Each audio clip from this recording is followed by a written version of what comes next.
யாவருக்கும் ஆண்டவராகிய இயேசு கிறிஸ்துவின் நாமத்திலே என்னுடைய வாழ்த்துதலை நான் தெரிவித்துக் கொள்கிறேன். ஆண்டவராகிய தேவன் தம்மை நம்பியிருக்கிற பிள்ளைகளுக்கு எப்பொழுதும் அவர் ஆதரவாயிருக்கிறார். அவருடைய நாமத்தை அறிந்த ஜனங்களுக்கு அவர் நன்மை செய்யக்கூடிய தெய்வமாயிருக்கிறார். இதற்காக நான் ஆண்டவரை ஸ்தோத்திரிக்கிறேன். இன்றைய நாளிலும் கூட நாம் தியானத்திற்கு எடுத்துக்கொள்ளப் போகிற சத்திய பகுதி சங்கீதங்களின் புஸ்தகம் 40வது சங்கீதம் 16வது வசனம். Psalm chapter 40 verse 16. உம்மை தேடுகிற அனைவரும் உமக்குள் மகிழ்ந்து சந்தோஷப்படுவார்களாக என்று எழுதப்பட்டிருக்கிறது. எனக்கு அன்பான கர்த்தருடைய பிள்ளைகளே, ஆண்டவரை தேடக்கூடிய பிள்ளைகள் யாவரும் அவரில் சந்தோஷமாய் மாறுகிறார்கள் என்று வேதம் சொல்லுகிறது. இன்றைக்கு மனிதர்கள் சந்தோஷத்தை தேடி, சமாதானத்தை தேடி இன்றைக்கு அலைகின்றார்கள். பணத்தினாலே சந்தோஷத்தை தேடுகிறார்கள்.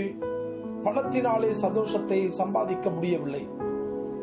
செல்வத்தினாலே சந்தோஷத்தை தேடுகிறார்கள். செல்வத்தினாலே சந்தோஷத்தை கண்டுபிடிக்க முடியவில்லை.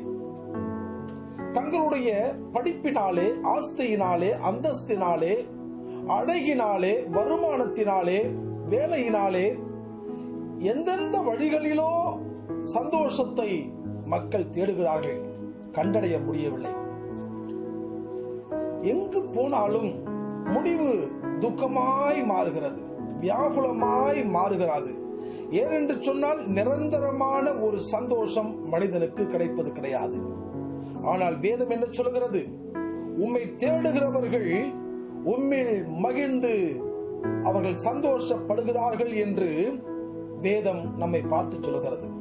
எனக்கு அன்பான கர்த்தருடைய பிள்ளையே, உனக்குள்ளே சந்தோஷம் வேண்டுமா?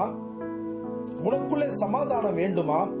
உன் எல்லைகளுக்குள்ளே, உன் பிள்ளைகளுக்குள்ளே நீ கையிட்டு செய்யக்கூடிய எந்த காரியமானாலும் அது சமாதானத்தோடு அது முடிய வேண்டுமா?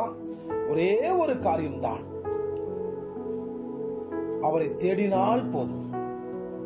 கர்த்தரை தேடுகின்ற பிள்ளைகள் கர்த்தருக்குள்ளே மகிழ்ந்து சந்தோஷமாய் இருப்பார்கள் என்று வேதம் சொல்லுகிறது. இந்த நிகழ்ச்சியை பார்த்துக் கொண்டிருக்கிற கர்த்தருடைய பிள்ளையே, சந்தோஷத்திற்காக எந்தெந்த வழிகளை இன்றைக்கு நீ பிரயாசப்பட்டுக் கொண்டிருக்கிறாய்? எந்த வழியில் போனால் எனக்கு சந்தோஷம் கிடைக்கும் என்று சொல்லி நீ நம்பி அந்த வழியிலே ஓடிக்கொண்டிருக்கிறாய்? வேதம் சொல்லுகிறது, ஒரே ஒரு வழி, நீ கர்த்தரை தேடு.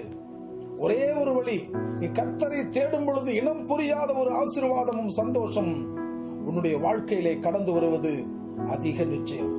வேறொரு வழியும் கிடையாது. கர்த்தரை தேடக்கூடிய வழியை தவிர உண்மையுள்ள சந்தோஷத்தை அடையும்படி வேறொரு வழி இந்த உலகத்தில் கிடையாது. அன்பான கர்த்தருடைய பிள்ளைகளே, அதனால உங்கள் யாவருக்கும் வேதம் சொல்லுகிறபடி நான் சொல்லுகிறேன், கர்த்தரை தேடுங்கள்.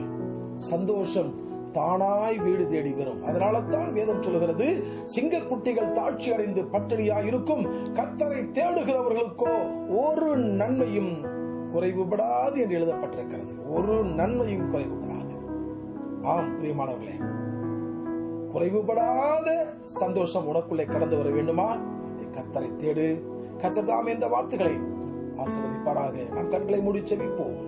எங்கள் பரிசுத்தமுள்ள நல்ல ஆண்டவரே, கர்த்தருடைய நாமத்தினாலே தர்மையான வேலைக்காக நன்றி தகப்பனே. தேவரீர் எங்களோடு பேசின வார்த்தைகளுக்காய் நன்றி.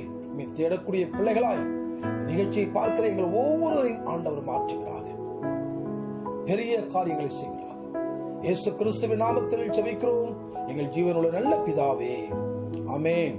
அன்பானவர்களே, நல்ல ஒரு வார்த்தையை கேட்டோம். நாளை காலை மீண்டுமாக நல்ல ஒரு வார்த்தையோடு உங்களை சந்திக்கிறேன். கர்த்தர் உங்களை ஆசீர்வதிப்பாராக. God bless you.